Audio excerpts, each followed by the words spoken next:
વડોદરામાં ચકચાર જગાવનાર Karelibaug hit and run કેસમાં આજે અદાલતે નશેબાજ રક્ષિતને રિમાન્ડ પૂરા થતાં જેલમાં મોકલવાનો હુકમ કર્યો છે, તો બીજી તરફ પોલીસની કામગીરી પર પણ ગંભીર આક્ષેપ થયા છે। વડોદરાના કારેલીબાગમાં હિટ એન્ડ રન કેસમાં પોલીસે રક્ષિત ચોરસિયાના 1 દિવસના રિમાન્ડ બાદ વધુ 2 દિવસના રિમાન્ડ મેળવ્યા હતા।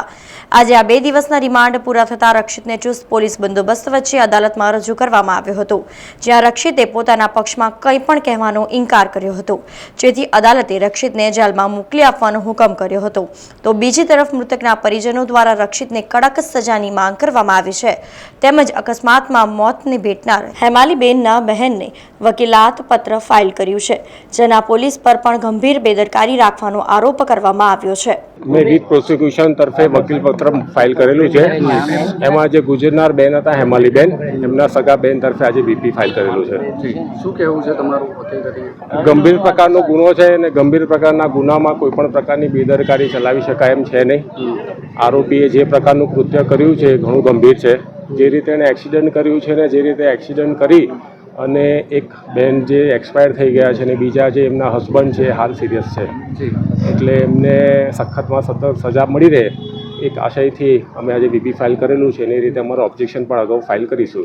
જી, શું ઓબ્જેક્શનમાં શું તમે રજૂ કરવાનું? અત્યારે એ લોકો સૌથી પહેલાં તો બેલ એપ્લિકેશન શું ફાઇલ કરે છે ત્યાર પછી હું નક્કી કરીશું કે એમાં શું શું મુદ્દા એડ કરવા જોઈએ। એવું સજામાં મેઇન એમાં કલ્પેબલ હોમિસાઇડની જે સેક્શન છે 105, જેમાં 5 years 10 years સુધીનું સજાનું પ્રોવિઝન છે, એટલે મેક્સિમમ એને સજા થાય એવી અમે તકેદારી રાખીશું। જૂની કલમ 308નો ઉમેરો થવો જોઈતો હતો અને પ્રાંશુ ચૌહાણને આરોપી બનાવવો જોઈતો હતો, તમને શું લાગે?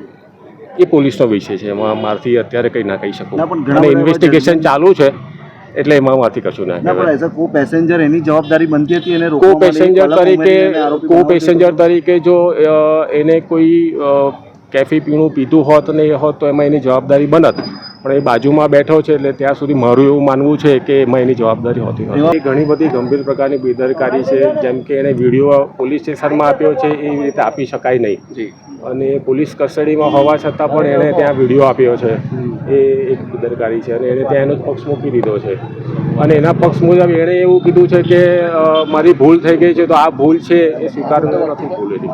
સમાચારોના સતત અપડેટ માટે TNN ન્યૂઝને YouTube પર સબસ્ક્રાઇબ કરી બેલ આઇકોન પ્રેસ કરો અને અમારી સાથે જોડાયેલા રહો Facebook, Instagram અને Twitter ઉપર।